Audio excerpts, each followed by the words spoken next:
Hello friends, good morning. നമ്മളുടെ Kerala T V സീരിയലിലേക്ക് എല്ലാവർക്കും സ്വാഗതം. അങ്ങനെ നമ്മുടെ നന്ദയോട് ഇവിടെ നിന്ന് പോകുന്നതൊക്കെ കൊള്ളാം, ഇന്ദീവരത്തിലെ മരുമകളാണെന്നുള്ള ബോധമൊക്കെ വേണമെന്നും പറഞ്ഞ് മഹേശ്വരൻ ഇങ്ങനെ പറയുമ്പോഴേക്കും, അച്ഛാ, ഈ കുടുംബത്തിൽ നിന്ന് പുറത്തു പോകുന്ന പെൺകുട്ടികൾക്ക് മാത്രമല്ല കുടുംബത്തിൻ്റെ അഭിമാനത്തെക്കുറിച്ചുള്ള ചിന്ത വേണ്ടത്, പുരുഷന്മാർക്കും വേണമെന്നുള്ള കാര്യം നമ്മുടെ ഗൗതം അങ്ങ് പറയാം. സിറ്റിയിൽ പലയിടത്തും വെച്ച് അച്ഛനും ചിറ്റപ്പനും അതുപോലെ ജഗന്നാഥൻ ചെറിയച്ഛനൊക്കെ ബാറിൽ കയറുന്നത് ഞാൻ കണ്ടിട്ടുണ്ടെന്നും അതൊന്നും ഞാൻ പറഞ്ഞു തരേണ്ട കാര്യമില്ലല്ലോ അല്ലേ.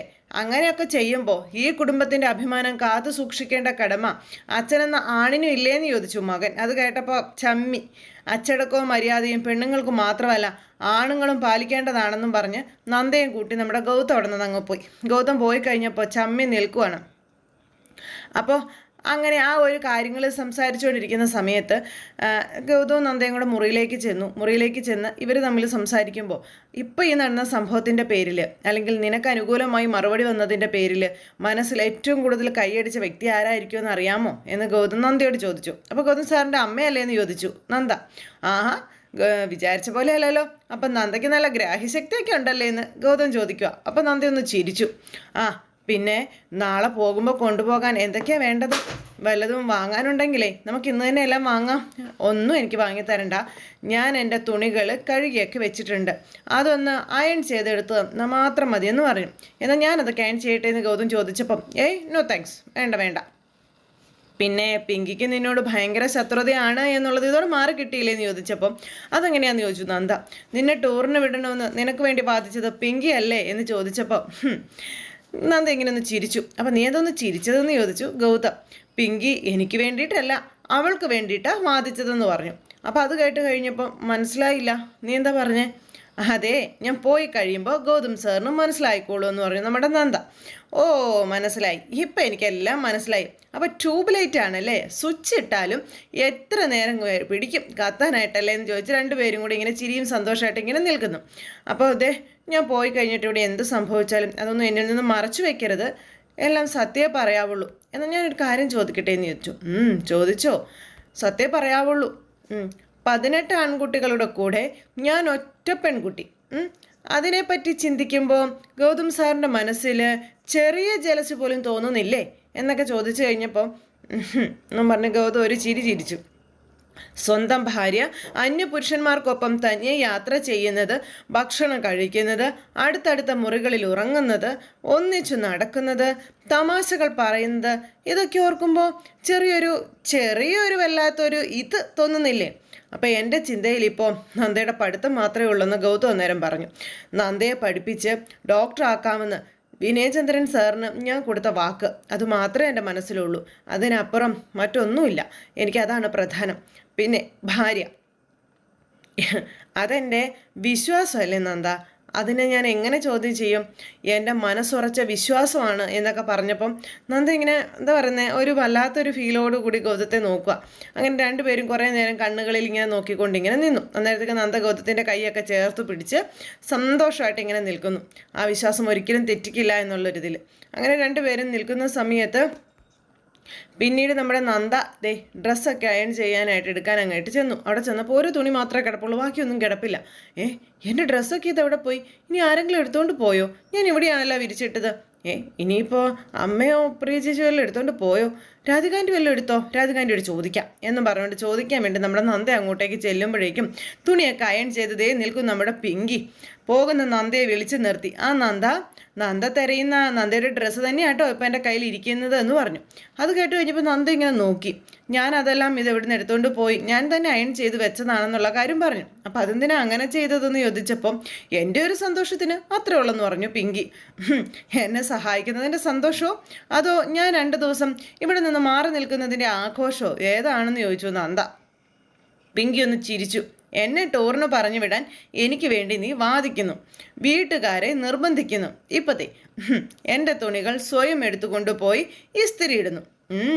ഇതൊക്കെ 2 ദിവസത്തേക്കെങ്കിൽ 2 ദിവസത്തേക്ക് എന്നെ ഇവിടെ നിന്ന് പറഞ്ഞു വിടാനുള്ള ഉത്സാഹമല്ലേ എന്ന് ചോദിച്ചപ്പം, അതേടി 2 ദിവസമെങ്കിൽ 2 ദിവസം, നീ മാറി നിൽക്കുന്ന 2 ദിവസം കൊണ്ട് വേണം ഗൗതത്തിനെ സ്വന്തമാക്കാനുള്ള എൻ്റെ ലക്ഷ്യത്തിന് അടിത്തറ പാകാനെന്നും തുടക്കം കുറിക്കാനെന്നും മനസ്സിൽ ഇങ്ങനെ ചിന്തിക്കുക പിങ്കി. അപ്പം എന്താ ആലോചിക്കുന്നതെന്ന് ചോദിച്ചു നന്ദ. അല്ല, ആത്മാർത്ഥമായിട്ടാണ് പിങ്കി ഇതൊക്കെ ചെയ്യുന്നത്, എന്നെ ബോധ്യപ്പെടുത്താനുള്ള ന്യായം വല്ലതും ആണോ എന്നൊക്കെ ചോദിച്ചപ്പോൾ, ഹേയ്, നീ പറഞ്ഞത് 100% സത്യം, പക്ഷേ അത് നിനക്ക് തെറ്റി എന്ന് പറഞ്ഞു. അപ്പം എന്താണെന്ന് ഞാൻ നോക്കുക, 2 ദിവസത്തെ സന്തോഷമൊന്നുമല്ല, എൻ്റെ മനസ്സിൽ ഞാനീ കാണിക്കുന്നതെല്ലാം എൻ്റെ സ്വാർത്ഥത തന്നെയായിട്ട് നീ അങ്ങ് കൂട്ടിക്കോ. പിന്നെ നീ സ്റ്റഡി ടൂറിന് പോകണം, നന്നായി പഠിക്കുകയും വേണം, MBBS പൂർത്തിയാക്കുകയും വേണം, നല്ലൊരു ഡോക്ടറും ആവണം. ഇതൊക്കെ എൻ്റെയും പ്രാർത്ഥന തന്നെയാണ് നന്ദേ. പറഞ്ഞ നന്ദേ തന്നെ തലയാട്ടി. അത് കഴിയുമ്പോൾ ഗൗതവുമായിട്ടുള്ള ഡീലൊക്കെ അവസാനിപ്പിച്ച് നീ ഇവിടെ നിന്ന് പോകുമല്ലോ. അപ്പം പിന്നെ എൻ്റെ ഗൗതത്തിനെ 2 ദിവസത്തേക്കല്ല, ഈ ജീവിതകാലം മുഴുവൻ എൻ്റെ കൂടെ കിട്ടുമല്ലോ എന്ന് പറഞ്ഞു. അപ്പോൾ അങ്ങനെയൊക്കെ പിങ്കി പറയുമ്പോഴേക്കും അടിപൊളിയായിട്ടുണ്ട് പിങ്കി, നിൻ്റെ ഈ കാത്തിരിപ്പേ വെറും വേസ്റ്റ് ആണെന്ന് മനസ്സുകൊണ്ട് നമ്മുടെ നന്ദ അന്നേരം അവിടെ നിന്ന് സ്വയം ഇങ്ങനെ നിന്ന് പറയാം. അപ്പോൾ എന്താ നീ ആലോചിക്കുന്നതെന്ന് പിങ്കി ചോദിച്ചു. ഒന്നുമില്ല എന്ന് പറഞ്ഞു നന്ദ. ഞാനത് പറഞ്ഞപ്പോൾ ആ സ്റ്റഡി ടൂർ അങ്ങ് ക്യാൻസൽ ചെയ്തേക്കാമെന്നാണോ? അയ്യേ, 2 ദിവസത്തെ കാര്യമല്ലേ ഉള്ളൂ, പിങ്കിക്ക് എന്തെങ്കിലും നടത്താൻ പറ്റുമെങ്കിൽ പിങ്കി നടത്തിക്കോളാൻ പറഞ്ഞു എന്നും പറഞ്ഞ് നമ്മുടെ നന്ദ അതിനെ വെല്ലുവിളിക്കുന്നു. അപ്പം നീ ഇല്ലാത്ത ഈ 2 ദിവസം വെറും 2 ദിവസത്തേക്ക് മാത്രമല്ല, എനിക്ക് 2 ദിവസത്തേക്ക് ധാരാളം മതിയെന്നുള്ള രീതിയിൽ ഇങ്ങനെ നിൽക്കുക. പിന്നെ നീ വിഷമിക്കണ്ട കേട്ടോ, ഈ ബോണസായി നീ എനിക്ക് തന്നിട്ട് പോകുന്ന ഈ 2 ദിവസം ഉണ്ടല്ലോ, അതെന്തായാലും അത് ഞാൻ വേസ്റ്റാക്കി കളയില്ല എന്ന് പിങ്കി നന്ദയോട് വെല്ലുവിളിക്കുന്നു. അപ്പോഴേ പിന്നെ ഇതങ്ങ് പിടിച്ചോ കേട്ടോ എന്നും പറഞ്ഞിട്ട് നന്ദയുടെ കയ്യിലേക്ക് ഡ്രസ്സും കൊടുത്ത് പിങ്കി അവിടെ നിന്ന് പോയി. ഈ ഡ്രസ്സും കയ്യിൽ പിടിച്ച് എന്ത് മനോഹരമായ നടക്കാത്ത സ്വപ്നം എന്നും പറഞ്ഞ് നമ്മുടെ നന്ദ അവിടെ നിന്ന് ഇങ്ങനെ ചിരിക്കുക. അങ്ങനെ എന്തായാലും ചുളിവിൽ കാര്യം സാധിച്ച് കിട്ടിയല്ലോ. അങ്ങനെ നമ്മുടെ നന്ദ റൂമിൽ ചെന്നിട്ട് തെക്ക് വടക്ക് അങ്ങോട്ടും ഇങ്ങോട്ടും ഭയങ്കര ദേഷ്യത്തിൽ നടക്കുന്നു. ഗൗതം ഇരുന്ന് കാണുന്നുണ്ട് ഇതൊക്കെ. പോകുന്ന പോകില്ല ഇങ്ങനെ ഗോഷ്ഠിയൊക്കെ കാണിച്ച് ആശാത്തി പോകുന്നത്. അപ്പം ഞാൻ അരികിലില്ലാത്ത 2 ദിവസം എന്തൊക്കെ ചെയ്യണം എന്തൊക്കെ ചെയ്യരുതെന്ന് ഞാൻ പറഞ്ഞു തന്നതൊക്കെ അനുസരണയോടെ അതൊക്കെ പാലിക്കുമല്ലോ അല്ലേന്ന് ചോദിച്ചപ്പം ഓക്കെ ടീച്ചർ, അങ്ങനെ ആയിക്കോട്ടെ എന്ന് പറഞ്ഞു ഗൗതം. ഇല്ലെങ്കിൽ എന്താ വേണ്ടത്? ഇല്ലെങ്കിൽ ചൂരൽ കഷായി ഒന്ന് ഗൗതം എവിടെയിട്ട് ദേ ഇവിടെ എന്നും പറഞ്ഞുകൊണ്ട് കാണിച്ചും കൊടുത്തു. അപ്പോൾ അതൊക്കെ നന്നായിട്ട് ഓർമ്മ വേണം കേട്ടോ, മെഡിസിൻസ് കൃത്യമായി കഴിച്ചിരിക്കണമെന്നൊക്കെ പറഞ്ഞ് ഓരോ കാര്യങ്ങൾ ഇങ്ങനെ നന്ദ പറഞ്ഞു പിടിപ്പിക്കുമ്പോൾ, അല്ല ഇത് ടീച്ചറാണോ ഡോക്ടറാണോ എന്ന് ചോദിച്ചു ഗൗതം. അത് രണ്ടും കൂടി മിക്സാ. എന്താ എന്തെങ്കിലും കുഴപ്പമുണ്ടോ? ഡോക്ടർ ടീച്ചർ പ്രശ്നമുണ്ടോ എന്ന് ചോദിച്ചപ്പം തിരിച്ചു. പിന്നെ പിങ്കി, അവളെ കണ്ട ഭാവം പോലും നടിക്കാൻ നിൽക്കരുത്, അവൾ സകല അടവും പറ്റിയെന്നിരിക്കും. വിശ്വാമിത്ര മഹർഷിയെ മനസ്സിൽ ധ്വനിച്ച് കണ്ണ് തുറക്കാതിരുന്നോളണമെന്നൊക്കെ പറഞ്ഞു.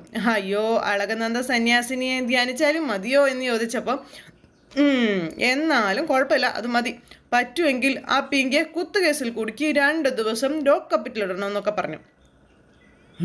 പറഞ്ഞ് ചിരിച്ചപ്പം ജാമ്യം പോലും കിട്ടരുത്, ആ വിധത്തിൽ വേണം അവൾക്കെതിരെ വകുപ്പെഴുതാനെന്നൊക്കെ പറഞ്ഞു. പക്ഷെ ടീച്ചർ, സ്ത്രീ പീഡനം പോലെ പുരുഷ പീഡനം ഒരു ക്രിമിനൽ ഒഫൻസ് അല്ലല്ലോ, പിന്നെ ഇപ്പം എന്ത് ചെയ്യുമെന്ന് ചോദിച്ചു. എന്നാൽ പിന്നെ വേറൊരു വഴിയുണ്ട്, അത് ചെയ്തേ മതിയാകുമെന്ന് പറഞ്ഞു. അപ്പോൾ എന്താണെന്ന് ചോദിച്ചപ്പം ACP ഓഫീസിൽ ഡേയും നൈറ്റും ഗൗതം സാറ് ഡ്യൂട്ടി ചെയ്യണമെന്ന് പറഞ്ഞു. വീട്ടിലേക്ക് വരികയേ ചെയ്യരുത്. അത് പറ്റില്ലേ? അയ്യോ, അതും പാടാ, ടീച്ചർ അല്ലല്ലോ, അത് പോലീസ് ഡിപ്പാർട്ട്മെൻ്റ് അല്ലേ തീരുമാനിക്കുന്നതെന്ന് ചോദിച്ചു ഗൗതം. പിന്നെ ഈ പിങ്കി എന്ന മാരണത്തിൽ നിന്ന് ഗൗതം സാറിനെ എങ്ങനെ പ്രൊട്ടക്റ്റ് ചെയ്യും എന്ന് നമ്മുടെ നന്ദ ചോദിച്ചപ്പം എന്താ അത്രയ്ക്ക് ടെൻഷനാണെന്ന് ചോദിച്ചു. അപ്പം എന്നെ വിശ്വാസമില്ല അല്ലേ എന്ന് ചോദിച്ചപ്പോൾ ഗൗതം സാറിനെ എനിക്ക് വിശ്വാസമാണ്, പക്ഷെ ആ പിങ്കി അവളെ എനിക്ക് ഒട്ടും വിശ്വാസമില്ല എന്നും പറഞ്ഞ് നന്ദ ഇങ്ങനെ പറയണം. ഗൗതമൊക്കെ കേട്ട് ചിരിക്കുക കേട്ടോ. അതെ നന്ദ, എന്നെ മാത്രം വിശ്വസിച്ചാൽ മതിയെന്നും അതിനു വേണ്ടി പോകുമ്പോൾ നന്ദയ്ക്ക് എൻ്റെ ഹൃദയം കൂടി ഈ കൈവെള്ളയിൽ വെച്ച് തരാം, എന്താ പോരേന്ന് ചോദിച്ചു. അപ്പോൾ പോകാൻ ഇറങ്ങിയ നമ്മുടെ നന്ദയ്ക്ക് ഗൗതത്തിൻ്റെ വക ഒരു വലിയ സമ്മാനം. അപ്പം ഞാൻ എൻ്റെ ഹൃദയവും ഇവിടെ വെച്ചിട്ട് പോകണം അല്ലേ? ശരി, ആലോചിക്കട്ടെ എന്നൊക്കെ പറഞ്ഞിട്ട് രണ്ടുപേരോട് ഇങ്ങനെ നിൽക്കുക. നമ്മൾ തമ്മിൽ ഹൃദയം വെച്ച് മറന്ന കാര്യം ആ പിങ്കി അറിയാനേ പാടില്ല. അവളും ചാടിക്കയറി എൻ്റെ കൂടെ സ്റ്റഡി ടൂറിന് വരുമെന്നും പറഞ്ഞുകൊണ്ട് നന്ദ ഇങ്ങനെ പറയാം. ഇതൊക്കെ കേട്ട് നമ്മുടെ ഗൗതത്തിന് ചിരി വരുന്നേ. അങ്ങനെ 2 പേരും കൂടി ഇങ്ങനെ പരസ്പരം നോക്കി നിന്ന് ചിരിക്കുക. അപ്പോൾ അതെല്ലാം കഴിഞ്ഞതിന് ശേഷം പിന്നീട് ഈ മോഹിനി നേരെ പിങ്കിയുടെ അടുത്തേക്ക് ചെല്ലുക. ഈ 2 ദിവസം മോള് വിനിയോഗിക്കണം, ഞാൻ നാശം പിടിച്ചവൾ ഇവിടെ ഇല്ലല്ലോ എന്നും പറഞ്ഞു. അപ്പോൾ എനിക്ക് സ്വസ്ഥതയും സമാധാനവും മാത്രമല്ല സന്തോഷമുണ്ടെന്ന് മനസ്സുകൊണ്ട് പിങ്കി പറയാം. പിങ്കി മോൾക്കും അവൾ പോകുന്നതിൽ ഒത്തിരി സന്തോഷമുണ്ടല്ലേ? എനിക്ക് സന്തോഷമാവണമെങ്കിലേ അവൾ എൻ്റെയും ഗൗതത്തിൽ നിന്നും ജീവിതത്തിൽ നിന്നേ പോകണമെന്നൊക്കെ പിങ്കി മനസ്സിൽ നിന്ന് പറയുമ്പം കുറേ നേരമായല്ലോ നമ്മളൊന്നും പറയാതെ ചിന്തിക്കുന്നു. എന്താ കാര്യം? ഒന്നുമില്ല അമ്മായി, ഒന്നുമില്ല. അല്ല, എനിക്ക് മനസ്സിലാകാത്തത് ഇന്ന് പിങ്കി മോൾ എന്തിനാ അവളെ ടൂറിന് വിടാൻ വേണ്ടി അവൾക്ക് വേണ്ടി വാദിച്ചത്? അല്ല, നന്ദയോട് ലോഹ്യമൊക്കെ തോന്നി തുടങ്ങിയോന്ന് ചോദിച്ചപ്പം ഞാനും ഒരു സ്റ്റുഡൻ്റ് ആയിരുന്നില്ലേ അമ്മായി. പഠിക്കുന്നവരുടെ ആഗ്രഹത്തെയും അവസരത്തെയും നമ്മൾ ഒരിക്കലും തള്ളിക്കടത്തി കളയാനായിട്ട് പാടില്ല. അതുകൊണ്ടാണ് ഞാൻ. അയ്യോ, എന്തൊരു വിശാലമായ മനസ്സാണ് എൻ്റെ മോളുടേത് എന്ന് പറഞ്ഞിട്ട് മോഹിനി അങ്ങ് തട്ടി വിടുവാണേ. ഒരു പുണ്യാളത്തിൽ വന്നിരിക്കുന്നു എൻ്റെ പിങ്കി. നന്ദ പോയി കഴിയുമ്പോൾ ഗൗതത്തെ കൈപ്പിടിയിലാക്കാം എന്നുള്ള വ്യാമോഹത്തിലാ നീ എന്ന് എനിക്ക് നന്നായിട്ട് അറിയാമെന്നും മനസ്സുകൊണ്ട് മോഹിനി എന്നിട്ട് അവിടെ നിന്ന് ചിന്തിക്കുക. പുറമെ പിങ്കിയെ പുകഴ്ത്തി വിട്ടിട്ട് എന്നിട്ട് മോളെ, നമ്മുടെ കുടുംബത്തിനോട് ഒട്ടും ചേർന്ന് പോകുന്ന ഒരു പെണ്ണേ അല്ല നന്ദ. അത് നിനക്കറിയാവല്ലോ. അതെ, 1-2 ദിവസത്തേക്കെല്ലാം എന്നേക്കുമായിട്ട് അവൾ ഇവിടെ നിന്ന് പോകുന്നതാ ഈ കുടുംബത്തിന് എന്നും നല്ലതെന്നും പറഞ്ഞ് മോഹിനി പറഞ്ഞു കൊടുക്കുക. അപ്പോൾ ഇതൊക്കെ കേട്ടപ്പം ഒന്നും മിണ്ടുന്നില്ല പിങ്കി. എന്തു പറയാനാ, അന്ന് ആ ജാതകദോഷത്തിൻ്റെ പ്രശ്നം വന്നില്ലായിരുന്നെങ്കിൽ അവളുടെ സ്ഥാനത്ത് പിങ്കി മോളായിരുന്നേനെ എന്നുള്ള കാര്യങ്ങൾ പറയുവാണ് മോഹിനി. അങ്ങനെയായിരുന്നെങ്കിലേ ഈ അർജുനെ ഓർത്തുള്ള വിഷമവും എൻ്റെ മോള് സഹിക്കേണ്ടി വരില്ലായിരുന്നു എന്നുള്ള കാര്യമൊക്കെ പറഞ്ഞങ്ങനെ ഓരോന്ന് തട്ടി അങ്ങ് വിടുക. എല്ലാം വിധി, പറഞ്ഞിട്ട് എന്താ കാര്യം എന്നൊക്കെ പറഞ്ഞിങ്ങനെ നിൽക്കണു. പിന്നെ മോളെ, അതെ, ഞാൻ ഇത്തിരി കടത്തി അങ്ങ് പറയാം കേട്ടോ. ദൈവം അത് പൊറക്കട്ടെ. അർജുനും വല്ലതും സംഭവിച്ചിട്ടുണ്ടെങ്കിലേ, അല്ല അങ്ങനെ ഉണ്ടാകാതിരിക്കട്ടെ, അഥവാ ഇനി അങ്ങനെ ഉണ്ടായിട്ടുണ്ടെങ്കിൽ അതുപോലെ നന്ദയും ഇവിടെ നിന്ന് അങ്ങ് ഒരു പോക്ക് പോവുകയാണെങ്കിൽ സന്തോഷമാകുകയാനെ അല്ല മോളെ. അപ്പോഴത്തേക്കും പിങ്കി ഇങ്ങനെ നോക്കുക. അല്ല, ജാതകദോഷം കൊണ്ട് അന്ന് മാറിപ്പോയതിനെ പറ്റി ഒന്നുകൂടി ഒന്ന് ആലോചിക്കാവുന്നതല്ലേ ഉള്ളൂ എന്ന് ചോദിച്ചപ്പം അമ്മ എന്തൊക്കെയാ പറയുന്നേ, നമ്മൾ അങ്ങനെയൊക്കെ ചിന്തിക്കാൻ പാടുണ്ടോ എന്ന് പിങ്കി ചോദിച്ചു.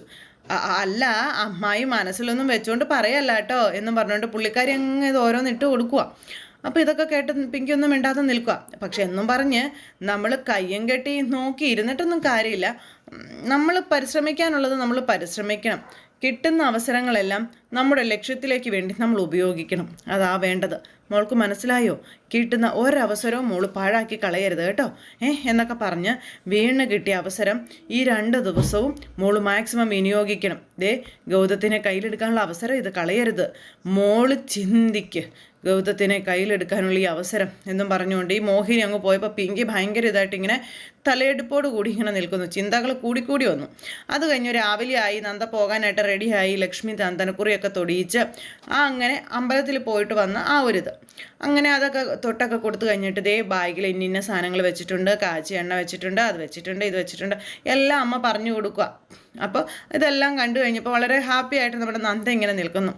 അപ്പോൾ ചെറിയമ്മേ, ചെറിയ അച്ഛാ, ഞാൻ പോയിട്ട് വരട്ടെ, എല്ലാവരോടുമായിട്ട് യാത്ര പറയാമെന്നൊക്കെ പറഞ്ഞ് നമ്മുടെ നന്ദ ഇങ്ങനെ യാത്ര പറയുമ്പോൾ അച്ഛൻ്റെ അടുത്തേക്ക് ചെന്നു. അച്ഛാ, അയ്യോ എൻ്റെ പൊന്നെ, ഞാൻ ഒന്നും പറയുന്നില്ലേ, വല്ലതും അറിയാതെ മിണ്ടിപ്പോയാലേ എൻ്റെ മോനെന്നെ കീറി പോസ്റ്റ്മോർട്ടം ചെയ്ത് ഭിത്തിയിലൊട്ടിക്കും. പോയിട്ട് വാ എന്നും പറഞ്ഞ് ഇങ്ങനെ പറഞ്ഞു വിടാൻ നോക്കുമ്പോൾ പിന്നെ അമ്മേ, ഒരു കാര്യം ഞാൻ പറയാൻ മറന്നുപോയെന്ന് പറഞ്ഞു നന്ദ. ഈ ട്രിപ്പിന് എന്നെ ഒരുപാട് ഹെൽപ്പ് ചെയ്ത ഒരാളുണ്ട് ഇവിടെ. അപ്പോൾ അത് ആരാണെന്ന് ചോദിച്ചു.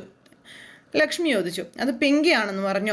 എൻ്റെ തുണിയൊക്കെ അയൺ ചെയ്ത് തന്നത് പിങ്കിയാണെന്നൊക്കെ പറഞ്ഞു. അപ്പോൾ താങ്ക് യു പിങ്കി എന്നും പറഞ്ഞു നമ്മുടെ നന്ദ. അപ്പോഴേക്കും പിങ്കി ഒന്നും അല്ലാത്ത പോലെ അങ്ങ് വന്നു. അതുമാത്രമല്ല, ഇനിയും ഉണ്ട്.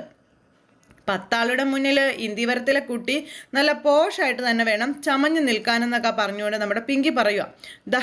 ഈ മാല കൂടി കഴുത്തിലിട്ടോട്ടെ എന്നും പറഞ്ഞുകൊണ്ട് ആ മാല അങ്ങ് കയ്യിലേക്ക് കൊടുക്കുന്നു. ആ സമയത്ത് നമ്മുടെ നന്ദയും ഗൗതവും ഇങ്ങനെ നോക്കുവാണേ, എന്തോ ഒരു കള്ളത്തരമുണ്ടല്ലോ എന്ന് ഓർത്തു. ഞാൻ റിസർച്ച് ട്രാവലിന് പോകുമ്പോൾ ധരിക്കാറുള്ള മാല ഇത്. തടസ്സങ്ങളെല്ലാം ഒഴിഞ്ഞ് നമ്മൾ പോകുന്ന കാര്യം സാധിച്ചിരിക്കും. ഈ കാര്യം ഈ മാല കഴുത്തിൽ അണിഞ്ഞിട്ടുണ്ടെങ്കിൽ എനിക്കത് അനുഭവം ഉള്ളതാണെന്ന് പറഞ്ഞപ്പം ഇതിപ്പോൾ എൻ്റെ കയ്യിൽ തന്നത് 2 ദിവസത്തേക്ക് പിങ്കി ഒരാഗ്രഹം സാധിച്ചതിനുള്ള പ്രത്യുപകാരമായിട്ടായിരിക്കും അല്ലേ ഇന്ന് നമ്മുടെ നന്ദ ചോദിച്ചപ്പം നന്ദയുടെ ഒബ്സർവേഷൻ അതാണെങ്കിൽ അത് തെറ്റാണെന്നൊന്നും ഞാൻ പറയുന്നില്ല എന്ന് പറഞ്ഞു നമ്മുടെ പിങ്കി. പക്ഷേ അതൊന്നും നടക്കാൻ പോകുന്നില്ലെന്ന് നന്ദ മനസ്സിൽ ചിന്തിക്കുന്നു. നന്ദയുടെ വിശ്വാസം നന്ദയെ രക്ഷിക്കട്ടെ എന്ന് പിങ്കി മനസ്സുകൊണ്ട് പറയാം. ഈ സമയം എന്നാൽ പോയിട്ട് വാ എന്ന് പറഞ്ഞ് യാത്രയാക്കണം. ശരി, ഇപ്പോഴേ ലേറ്റ് ആയി, വാ, എനിക്ക് ഡ്യൂട്ടിക്ക് പോകണം, വാ എന്നും പറഞ്ഞുകൊണ്ട് ഗൗതം നന്ദയെ നിർബന്ധിച്ച് കൊണ്ടുപോകണം. അപ്പോഴേക്കും പിങ്കി എടുത്ത് പെട്ടി നന്ദയുടെ കയ്യിലേക്ക് കൊടുക്കുന്നു. അത് മേടിച്ച് നന്ദ ചിരിച്ചുകൊണ്ട് നിൽക്കുന്നു. പിങ്കിയും വളരെ സന്തോഷം കൊണ്ട് ഇങ്ങനെ നിൽക്കുന്നു. ഇവരങ്ങ് പോയി. അങ്ങനെ അവൾ പോയി. അവളില്ലാത്ത ഈ 2 ദിവസം, ഈ 2 ദിവസം കൊണ്ട് വേണം എനിക്ക് നഷ്ടപ്പെട്ടു പോയി എൻ്റെ ഗൗതത്തെ തിരിച്ചെടുക്കാനുള്ള ആദ്യ ശ്രമങ്ങൾ നടത്താൻ. എന്താ ഇപ്പം ചെയ്യേണ്ടതെന്നൊക്കെ നിന്നിങ്ങനെ ആലോചിക്കുക. ഏത് വഴിയിലൂടെയാ, എങ്ങനെയാ ഞാൻ വീണ്ടും ഗൗതത്തിൻ്റെ മനസ്സിലേക്ക് കയറി പറ്റുക, അതിന് ഞാൻ എന്താ ചെയ്യേണ്ടതെന്നൊക്കെ ആശാത്തിൽ നിന്ന് ചിന്തിക്കുന്നു. എന്നിട്ട് ഫോൺ എടുക്കണു, വിളിക്കുന്നു, സാന്ദ്രയെ വിളിക്കുന്നു. സാന്ദ്രയെ വിളിച്ച് സംസാരിക്കുക കേട്ടോ. എന്നിട്ട് സാന്ദ്രയോട് എന്തൊക്കെയോ മനസ്സിലിങ്ങനെ ഉള്ള കാര്യങ്ങൾ പറഞ്ഞു കേൾപ്പിക്കുക. അപ്പം ഇടം വലം തിരിഞ്ഞാൽ ദേ കൂട്ടിമുട്ടുന്ന അംഗങ്ങളുള്ള ആ വീട്ടിൽ നിന്നുകൊണ്ട് നിന്റെ പ്ലാനൊന്നും വർക്കൗട്ട് ആകില്ല എന്ന് പറഞ്ഞപ്പോൾ അത് ശരിയാ, അതെനിക്കറിയാം, അതിൽ ഞാൻ നിന്റെ അഡ്വൈസ് തേടിയത്. ഗൗതവുമായി നീ പുറത്ത് എവിടേക്കെങ്കിലും പോകണം, ചുറ്റിക്കറങ്ങണം, അതൊക്കെയാണ് വേണ്ടത് എന്നുള്ള കാര്യങ്ങളൊക്കെ പറഞ്ഞു. ആ ഔട്ടിങ്ങിലൂടെ വേണം രാമേശ്വരത്തെ നിങ്ങളുടെ പ്രണയ നിമിഷങ്ങളൊക്കെ ഗൗതമിൻ്റെ മനസ്സിലേക്ക് കോരി നിറയ്ക്കാനെന്നൊക്കെ സാന്ദ്ര പറഞ്ഞു കൊടുക്കുന്നു. അങ്ങനെ ദേ പുതിയ ബുദ്ധികൾ ഉപദേശിച്ചു കൊടുക്കുക. പിന്നെ നിന്റെ ഗൗതത്തെ നിനക്ക് സ്വാതന്ത്ര്യത്തോടെ കയ്യിൽ കിട്ടുന്നതാ. അപ്പം പിന്നെ എന്തൊക്കെ വേണ്ടെന്ന് ഞാൻ നിനക്ക് പഠിപ്പിച്ചു തരണോ? നീ നിന്റെ മനോധർമ്മം പോലെ അങ്ങ് ചെയ്യടി എന്നൊക്കെ പറഞ്ഞ് കൂട്ടുകാർ ഉപദേശിക്കുമ്പോൾ, പക്ഷെ പ്രശ്നം അതല്ല, ഗൗതം എൻ്റെ കൂടെ പുറത്തേക്കൊന്നും വരാനായിട്ട് തയ്യാറാകില്ല എന്ന് പറഞ്ഞു. ആ സമയത്ത് നമ്മുടെ പിങ്കി, ഗൗതം വന്നേ തീരൂ എന്നുള്ള ഒരു സിറ്റുവേഷൻ ക്രിയേറ്റ് ചെയ്താലേ അത് നടക്കൂ. അതിനിപ്പോൾ എന്താടി ഒരു വഴി? അപ്പം പേര് വഴി, അതിനുള്ള വഴിയൊക്കെ നീ തന്നെ കണ്ടുപിടിക്കാൻ പറഞ്ഞു കൂട്ടുകാരി. എനിക്ക് അതിനൊന്നും പറ്റില്ല, എല്ലാത്തിനും കൂടിയുള്ള ഐഡിയ ഒന്നും എൻ്റെ കയ്യിൽ സ്റ്റോക്കില്ല, ഞാൻ നിന്നെ പാട് നോക്കാൻ പറഞ്ഞുകൊണ്ട് ഫോൺ അങ്ങ് കട്ട് ചെയ്തു കൂട്ടുകാരി. എടി വെക്കല്ലേടി എന്ന് പറഞ്ഞെങ്കിലും ഫോൺ വെച്ചിട്ട് കൂട്ടുകാരി അങ്ങ് പോയി. ഈ സമയത്ത് പിങ്കി ആലോചിക്കാം, എന്താണ് എൻ്റെ ഒരു വഴി, എന്താണ് ഞാൻ ചെയ്യേണ്ടത്? അപ്പം അതിനുള്ള ഒരേ ഒരു വഴി മിലിറ്ററി ഹെഡ് ഓഫീസിലെ പേപ്പറുകളാണെന്ന് പിങ്കി അങ്ങ് തീരുമാനിച്ചു. എന്നിട്ട് ആ പേപ്പർ വെച്ച് കളിക്കാനാണ് തീരുമാനം. അപ്പോൾ അങ്ങനെ ആ ഒരു ഇതെല്ലാം കഴിഞ്ഞു. ഇതേ നമ്മുടെ ഗൗതം ഓഫീസിൽ നിന്ന് നേരെ വീട്ടിലേക്ക് വന്നു ലക്ഷ്മിയായിട്ട് സംസാരിക്കുക. അപ്പോൾ അടുത്ത ആഴ്ച പ്രൈം മിനിസ്റ്റർ എത്തും, അതിൻ്റെ സുരക്ഷാ ചുമതല മുഴുവൻ എനിക്കാണെന്നൊക്കെ പറഞ്ഞുകൊണ്ട് നമ്മുടെ ഗൗതം അമ്മയോട് പറയാം. അപ്പോൾ മുറിവ് കഴിയുന്നത് വരെ പുറത്തുനിന്ന് ആഹാരമൊന്നും കഴിക്കരുതെന്ന് ലക്ഷ്മി പറഞ്ഞു. അതിന് ഞാൻ സമ്മതിക്കില്ലെന്നും, ഇവിടെ വന്ന് ഭക്ഷണം കഴിച്ചിട്ട് പോയാൽ മതിയെന്നും പ്രൈം മിനിസ്റ്റർ ഞാൻ വിളിച്ച് പറഞ്ഞോളാമെന്നൊക്കെ നമ്മുടെ ലക്ഷ്മി പറഞ്ഞപ്പം ബെസ്റ്റ് എന്നും പറഞ്ഞ് നിൽക്കുക നമ്മുടെ ഗൗതം. മോനെ മുറിവ് ഡ്രസ്സ് ചെയ്തായിരുന്നോ എന്ന് ചോദിച്ചപ്പം അതൊക്കെ ചെയ്തമ്മേ, പിന്നെ ഒട്ടും സമയമില്ല, ഞാൻ പോവാട്ടോ എന്ന് പറഞ്ഞ് ഗൗതം ഇറങ്ങാൻ തുടങ്ങുമ്പോൾ, മോനെ ഗൗതം, പിന്നെ നന്ദമോൾ വിളിച്ചായിരുന്നോടാ? ഇല്ല വിളിച്ചില്ലെന്നേ. നീ അവളെ വിളിച്ചില്ലേ? അവൾ ഇന്ന് രാവിലെ അങ്ങ് പോയതല്ലേ ഉള്ളൂ, ഞാൻ വിളിച്ചോളാം എന്നും പറഞ്ഞ് നിൽക്കുമ്പോഴേക്കും ഗൗതം എന്നും പറഞ്ഞുകൊണ്ട് ഓടി അങ്ങോട്ടേക്ക് വരുവാണ് നന്ദ. ഗൗതം സോറി പിങ്കി, അപ്പോൾ ഞാനും വന്നോട്ടെ, എന്നെ മിലിറ്ററി ഓഫീസിലൊന്ന് ഡ്രോപ്പ് ചെയ്യാൻ പറ്റുമോ എന്ന് ചോദിച്ചു. അവിടെ എന്താണെന്ന് ചോദിച്ചു ഗൗതം. മോനെ ഗൗതം, എന്നാൽ ഡൽഹിയിലേക്കുള്ള പോക്ക് നിന്റെ ഭാര്യയുടെ സൽപ്രവർത്തി കാരണം മുടങ്ങിപ്പോയിരുന്നല്ലോ. ഹെഡ് ക്വാർട്ടേഴ്സിലേക്ക് പോയി മോൾ ഒപ്പിടേണ്ട പേപ്പറുകളെല്ലാം ആ പാങ്ങോട് മിലിറ്ററി ക്യാമ്പിൽ വന്നിട്ടുണ്ടെന്നാണ് പറഞ്ഞത്. അപ്പോൾ പിന്നെ മോൾക്ക് അവിടെ പോയി ഒപ്പിടണം, അതിന് വേണ്ടിയിട്ടാണ് ഗൗതം അത് അവിടെ പോയി ഒപ്പിട്ടേക്കാമെന്ന് വിചാരിച്ചു. ഗൗതം എന്തായാലും ആ വഴിയാണല്ലോ പോകുന്നത്. അപ്പോൾ അയ്യോ പിങ്കി, ഞാനത് അമ്മയോട് പറഞ്ഞതേ ഉള്ളൂ, CM വരുന്നതിൻ്റെ സെക്യൂരിറ്റി ഒരുക്കുന്നതിൻ്റെ തിരക്കിലാണ് ഞാനെന്നുള്ള കാര്യം ഗൗതം പറഞ്ഞു. ലക്ഷ്മിക്ക് മനസ്സിലായി കള്ളത്തരമാണെന്ന്. ഒരു കാര്യം ചെയ്യേ, ഇപ്പം തന്നെ ടാക്സി വിളിച്ചു തരാമെന്ന് പറഞ്ഞപ്പം, അയ്യോ ഗൗതം, ഈ പട്ടാള ഓഫീസേഴ്സിൻ്റെ മുന്നിൽ ഞാനെങ്ങനെ ഒറ്റയ്ക്ക് പോകുന്നത്, ഗൗതം കൂടി ഉണ്ടെങ്കിൽ എനിക്ക് കുറച്ചുകൂടി കോൺഫിഡൻസ് ആയിരുന്നു എന്നും പറഞ്ഞു പിങ്കി ഇങ്ങനെ പറഞ്ഞപ്പോൾ എന്നും പറഞ്ഞിങ്ങനെ നിൽക്കുക നമ്മുടെ ലക്ഷ്മി. അപ്പോൾ അങ്ങനെ നിൽക്കുന്ന ആ ഒരു സാഹചര്യത്തിൽ ഇന്നത്തെ കഥ അവസാനിച്ചു. എന്തായാലും പുതുപുത്തൻ വിശേഷങ്ങളുമായി കാണാം കേട്ടോ. എല്ലാവർക്കും നന്ദി.